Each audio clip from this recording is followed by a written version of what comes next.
My guest today is Kevin Surace. Kevin is a Silicon Valley innovator and business strategist with deep expertise in disruptive innovation, AI, and digital transformation. With decades of experience leading breakthrough technologies in sectors from clean tech to enterprise software, Kevin shares practical insights on how organizations can embrace change, implement emerging technologies, and drive growth. A sought-after speaker and moderator, he delivers actionable guidance on navigating automation, leading through disruption, and bringing Silicon Valley-style innovation into any business environment. Thanks so much for being here today, Kevin. Thanks for having me. Absolutely. So, we are doing 3 quick tips, and here's my first question.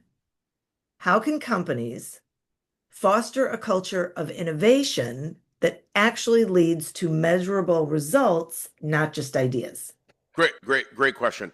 The first thing is that a culture of innovation comes from the top, and I think the mistake that people make is the CEO says, yes, we want innovation, and then some group is trying something that doesn't work out, and the first thing they do is ridicule, scold, fire, terminate, etc. The thing that stops innovation, as to some extent what Brene Brown said in her book, right, Daring Greatly, is you have to get people to be willing to take risks. And people don't want to feel stupid. So I'll give you an example. Let's say that we make bread. We're a bread factory. Okay. And we're sitting around a table thinking about how we can innovate. And someone stands up and says, I think we should make vegetable trays. I'm making it up, right? And people look at that person and go, vegetable trays, why? What are that? We don't have any experience. We don't have it. Okay, but that's the wrong thing. The minute you do that, you've told everyone else around the table, shut up. Talk about bread only. So this absolutely kills innovation. You create innovation by creating a culture where risk is enthused, is accepted, and I'll give one other piece of data. So in the venture world, when you go to fund companies, the chance of success, I'm going to look at it 3 levels. When you're just starting out and you got an idea on a napkin and you got maybe $10,000 or something, the chance of success, good success, about 1 in 1,000. Once you've got real seed money, it's 1 in 100. And once you have real venture money, it's 1 in 10. Rough numbers, okay? Real venture money, meaning someone put 10 million in, 1 in 10 chance of being successful. Why do you think at a company that your odds are somehow better than professionals who do this kind of investment in disruptive innovation for a living? So the problem we have is the CEO wants innovation but doesn't ever want to fail at any of the things. Well, you're going to have to fail probably 9 of 10 times to get the one highly innovative outcome, right? And you got to be willing to do that, and you got to be willing to fail fast. I'm not saying burn a lot of money or burn a lot of time. Sure. But failure is a point of learning. And so failure is the biggest part of innovation, not success. Success is the 1 in 10 chance. 9 of 10 failed, and we're all going to learn from that. And we're going to support everyone in their failure so that we can learn and go forward and use that information, right? So that's what I would say. You want to lead, be ready to lead that way. Yeah. Gosh, I love that. I hope everyone's really listening to that because it absolutely comes from the top. And you have to give people room, right? I mean, they have to feel safe in Yes, they have to feel coming safe. up with ideas. Yeah. If they feel ridiculed or that their job's at risk, the number one reason why someone doesn't stand up and say, I know what we should do, is they go, geez, my boss might look at me like I'm an idiot. Right. And then I've risked my career. Why would I do that? Just shut up. It's better to shut up. Yeah. So you don't want the it's better to shut up culture. You want the it's better to speak up. However, we're not going to be able to do everything. Right. But we'll try a lot of things, and some of them are going to fail, and that's okay. We're going to learn from that. But it's a culture of innovation, in fact, arguably disruptive innovation. So that's what you want. Apple has been, certainly under Jobs, and to some extent under Tim, has been an incredible innovator. But when Steve Jobs in a failing computer company comes back and says, I know what I'm going to do. I'm going to make a music player. I'll be the 50th one on the market. Fortunately, his board said, whatever you want to do, we're dead anyway. If they didn't do that, the company would not have innovated all the way to the iPhone and to today and be the biggest consumer electronics company in the world. What Oh, led that to happen? The board left them the hell alone. yeah, There you right. go. Yeah, that's so great. Okay, now I want to ask you a question about AI and automation. All right. Well, forget the because. I'm just going to ask the question. What for you is like the smartest way for a business to integrate those two things without overwhelming their team? Sure. So fortunately with Gen AI today, we have the ability to speak to these models in our natural language in English.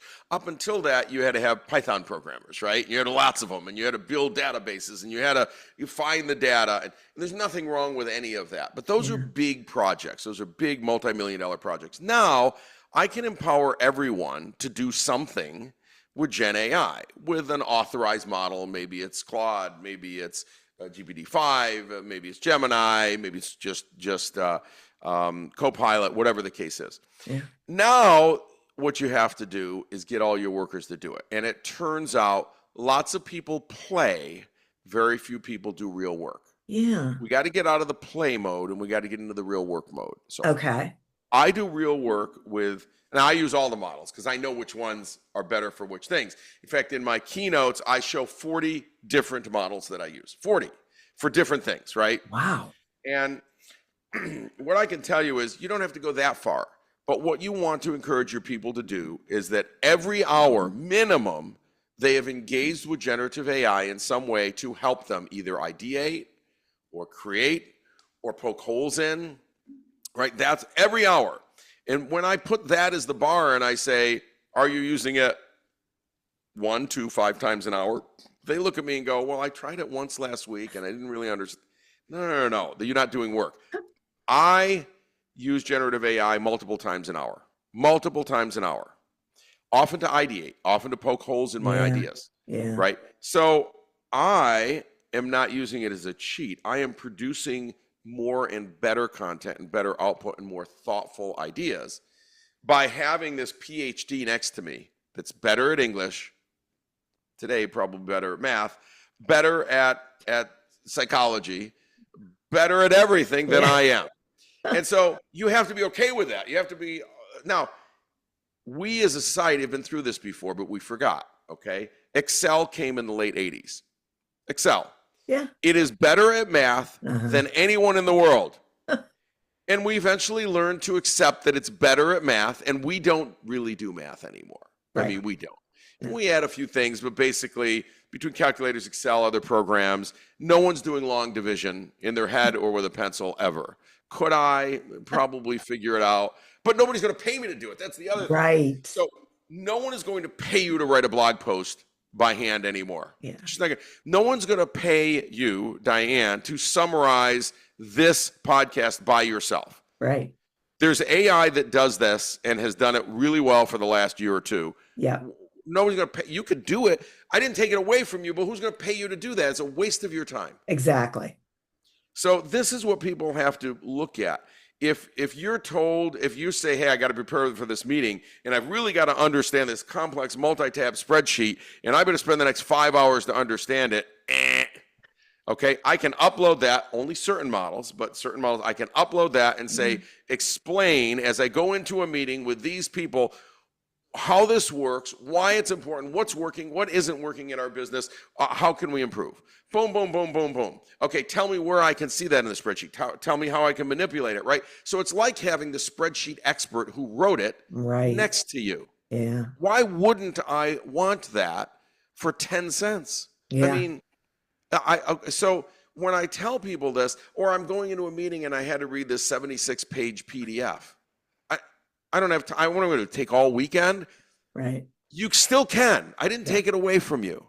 But you can also prepare for that meeting now in 20 minutes Yeah. with what is it that I need to know for this meeting with these people out of these 76 pages? Yeah. Why are those going to impact our business or impact our culture or impact the competition or whatever it is, right? So that is the number one thing you can do to change the direction of your business overall and have all of your people be 10 times more productive than they were a month ago.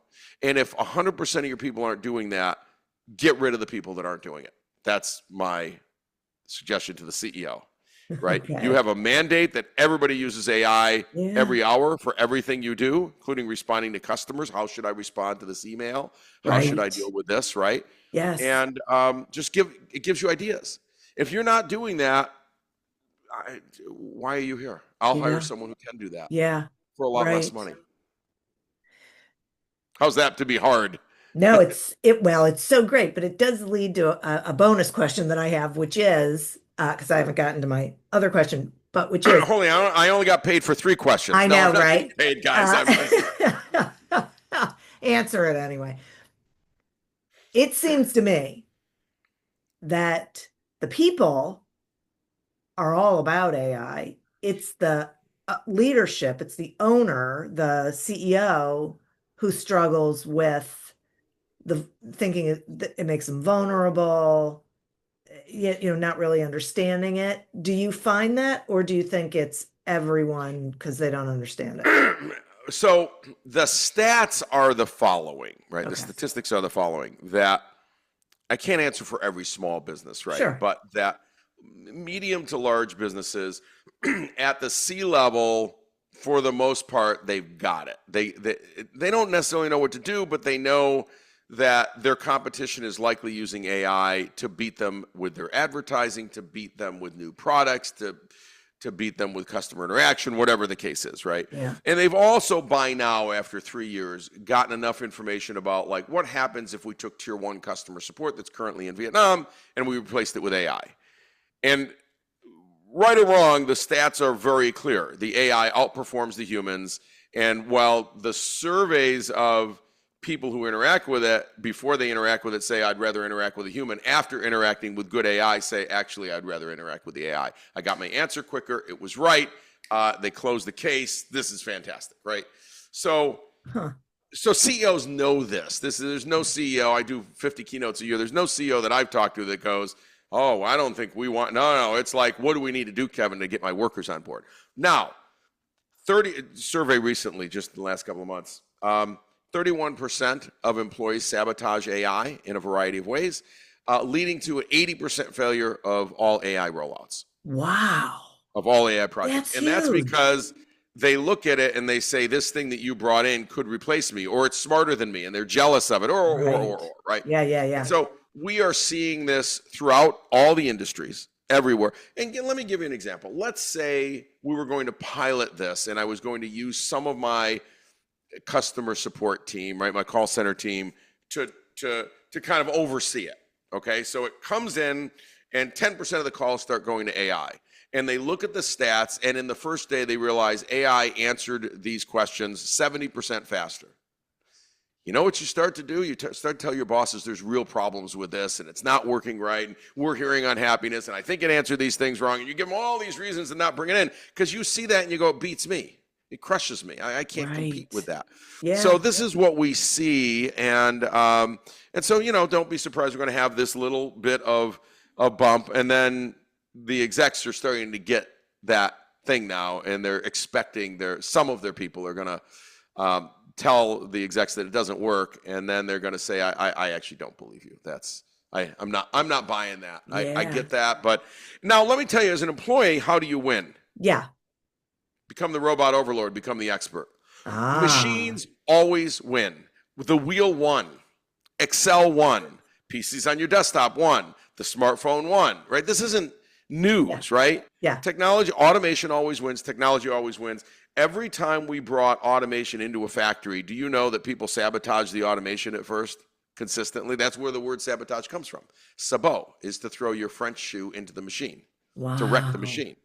Through the sabots in the machine, therefore sabotage the machine. So we've been sabotaging automation as employees for a long time. But the employees who ended up staying and running the machine were the ones who said, I'm not going to sabotage it. I'm going to learn everything about this machine. I'm going to learn how to repair the machine. I'm going to learn how to make it better. Because then the boss says, I'm going to get rid of 90% of this staff, but I'm keeping the 10% that really know how to be the robot overlord. So become the robot overlord, become the expert. You're going to do great because the machines win. Like, that's not arguable, right? Yeah. you're going to use AI to summarize this podcast. There was a Yes. time you might have paid a human to do it. And if there's any humans doing that now, they're experts in using AI to Yes. summarize, That's and you right. hand it off to them, and it's for a lot less money, but they'll put it all together and they'll set up your socials. Yeah. And why? Well, because I just want to offload that. I'm willing to offload it to a human who uses AI, so I don't have to learn Right. all of that. That's fine, right? So Right. become the robot overlord. You win. Yep. Yep. Wow. I'm so glad I asked the question. Okay. Now, my next question is, uh, well, you may have just answered this, but we'll see. Why do you think most digital transformation efforts fail, and what can leaders do about it? So is this, Sure. you know, what you're talking about with the sabotage, or is this something else? Well, digital transformation efforts overall can fail. I don't want to say they all fail or the majority fail, right? And now we've got digital transformation with AI. AI is part of the digital transformation, right? Right. You wouldn't do it without it today. Usually digital transformation is hard because people don't want to change. It's a cultural problem. It's not a technology problem, right? Either they don't want to change because they're afraid to lose their job, or they don't want to change. Think of it this way. If you're someone who took all this paperwork and read through it and processed it and scanned it and then entered it into 10 different systems, right? And all of a sudden, even without AI, you have robotic process automation, which automates that. And you've digitized all these documents so that even your users are sending them digitally, let's say. You start to wake up and go, I actually don't know how to, I've never been trained to do anything else. This is what I've done, and this thing takes my job. This digital transformation transforms me out of what the only thing I know how to do, right? Right. And so look at it for software test, the field that I know really well. The majority of software testing happens as with manual testers. They literally get up and they test the new software manually to look for bugs. Okay. And there's a couple million of those worldwide. They're almost all offshore. Well, that's all they've been trained to do, period. Like, that's all they know. Yeah. So this new thing comes along, and AI writes 1,000 tests, runs the 1,000 tests, and finishes the whole thing in an hour, and they couldn't have done that in 6 months. Yeah. Couldn't have done it in 6 months. It does it in an hour. One, you don't want it there. You'll do anything to keep it away. But two, you're a manual tester. You don't even understand this thing. It's a machine that you can't even grasp. What do you do? So often these digital transformations fail because the employees are having a very hard time understanding how they're a part of this. So what I suggest is strongly, you create tiger teams. So you've got, 800 people doing all kinds of things. You take 10 and you say, you are the AI tiger team. We're going to give you all kinds of training. You're going to be the robot overlords, and you're going to learn how to automate the process that the other 790 are doing. We're going to use AI. We're going to use robotic process automation. We can use agents, whatever it is. And we're going to work together. And your win is you get to be the managers of this stuff going forward. So now they have an incentive totally separate from the rest of the company. That's where then you make it successful with the 10, and then you go, we have the path to success. Took us a year, whatever it is. Now we're going to roll it out to whatever processes the other 790 were doing. And maybe I don't need all 790 people. Maybe I need 50. I don't know what it is. Right. But we have a model.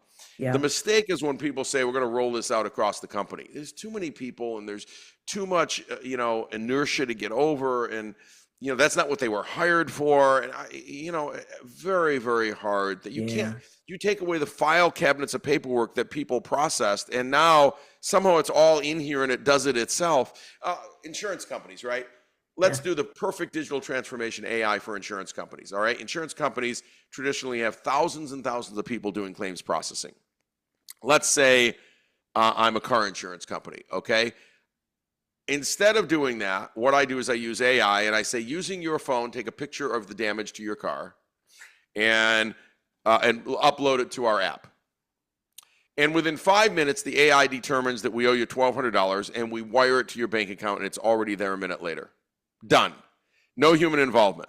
Now, it normally costs them hundreds of dollars to process a claim or more because you got people involved. Right. I take all the people out of it, and it has, by the way, lower fraud because AI isn't as easily fooled, lower fraud. The customers are happy they got their money in 5 minutes, right? Yeah. You put all of the work on the customer. You didn't send someone out. The customer takes pictures and uploads them. Yeah. That's it, right? Yeah. This is brilliant. But if you're a claims processor, you go over my dead body. It doesn't work. You say, oh, I looked at it and the pictures were wrong and there's fraud, and you throw up everything you can. Well, you Yeah. will never move forward in your company if you're limited by kind of the weakest link on the chain. And I'm sorry, I don't mean, I'm Yeah. not pointing at any particular person, Yeah. right? Yeah. So be careful about that, right? And so I see a lot of these huge initiatives rely on the lowest level of people in a company, and they expect to succeed. No, you need to rely on very senior people who are very carefully handpicked, the very smartest, best people, capable people that are going to trial this and make it work. And then you decide what you do with the rest of the company, right? And again, I'm not advocating for people to get laid off or Yeah. anything else. I'm just saying this is how you run these projects successfully. Right. Right. Wow. This is so great. I have loved every bit of this information. I think it is critical for people to really listen and embrace and absorb because this is the way that it is. So, Kevin, This is the thank way you. that it is. I'm going to add one thing Yeah. because it's timely today. So there is an AI actor that is getting a lot of attention just the last few days. It was a company that developed her, and her interactions in a commercial that they did and a couple of other demos that they did are uncannily good. So AI actors for the last few years have been mostly junk, and you can tell it's AI, and it's blurry, and the eyes don't look right, and it has 18 fingers and all of that stuff. Well, today, state of the art, that isn't the case. It's so good. So up until now, people said, AI, it's junk. Nobody wants it. It has no human qualities. Well, today, it's so good, people cannot, if I showed you, you cannot tell if that's AI or not, right? And so just in the last couple of days, SAG-AFTRA, the unions, actors, like thousands of actors came out against this. This is a blasphemy. It's this. So when I see people really come out against it, I go, that's because it now works. Yeah, right. It finally hits home. Yeah. So are we going to have AI actors? Hell yes, of course. Of course. And people say, but no one will want an artificial character. Really? Did you like Shrek? Did you like Mickey Mouse? Now it happens to look more human. So what? Shrek didn't look that human, but this one does. So Yeah. what? Yeah. And by the way, the technology's here. Like, it's going to happen. So this isn't an arguable. And by the way, fighting against it doesn't work. What I'd say is, let's embrace and let's find a way to work with these AI characters in a positive way. And yes, there may be less jobs for real actors, but there's 80,000, I think I want to get the stats right, 80,000 members of SAG-AFTRA, and less than 10,000 make more than 20K a year. So how many actor jobs are there actually? I don't know, 300, 500, it's real actor jobs, right, that pay real money. And so I don't know what we're squabbling about. And there's only 50 that make real money, 30 that make real money, like millions a year. I don't know, 30. Very small number. So what are we actually arguing about here? Of course we're going to use characters that were made up, and because that's the technology's here today. And we were doing that with CGI. Now we're going to do it with AI, and it's going to be cheaper and faster. Sorry. And what happens is if they keep the studios from using it, it's okay. There's going to be all these independent studios, which is like Diane, you, that decide to make a movie all AI. And you'll make your own movie, stick it on YouTube, and one of them will go viral. Yeah. And there's no one to fight against. Right. So guys, AI's here, automation is here. Embrace, become the expert, become the robot overlord. You win. Yeah. Yeah. Oh, it's great. Thank you so much for being here with me. Will you tell the listeners how they can find you, please? KevinSurace.com. It's literally my own website, and you can go there, and I have contact information and my LinkedIn and all that stuff. Excellent. Thank you. And listeners, thank you. You are who we're doing this for.